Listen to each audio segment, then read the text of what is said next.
It's not clear that anybody could have had a solution to this massive of a popular uprising. Let's keep in mind that this is one of the most widespread popular revolutions that the modern world has ever seen. The percentage of the population that participated in demonstrations and in general strikes and in other forms of protest was possibly over 10% of the population at these massive, huge demonstrations, widespread general strikes.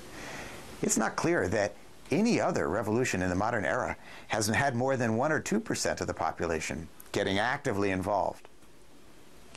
This was a massive demonstration to the point where it outstripped the means of coercion. If we think of coercion, you know, how many bullets do you have? How many places do you have to put arrested people? Detention facilities? They were chock full. They were overflowing. If you think of coercion like capital in the bank, you know, a run on the bank is when everybody asks for their deposits all at once. Banks aren't set up to deal with that.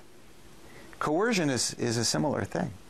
You're not set up. No police force, no security force in the world is set up to deal with everybody disobeying at the same time. You can't arrest everybody. You can't arrest half the people. You can't really arrest 1% of the population at a stroke. It's like a run on the bank. It's a run on the reserves of coercion. It's January or February, wasn't it? I don't really remember the day. I can tell you what we did. We sped back to Tehran, and we got there 10:30 or 11 at night.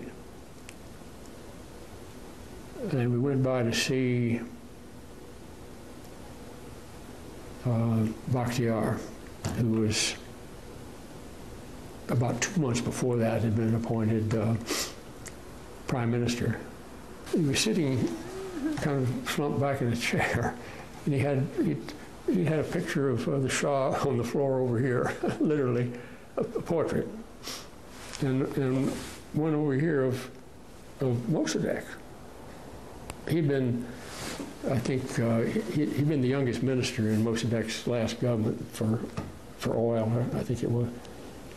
I didn't know him at all, really, but we chatted with him about the situation, and I remember I asked him whether I could make a phone call, and he said, "You'll have to ask that man over there, literally," which is really strange. This guy over there is in a military uniform with a pistol, and he said, "Okay."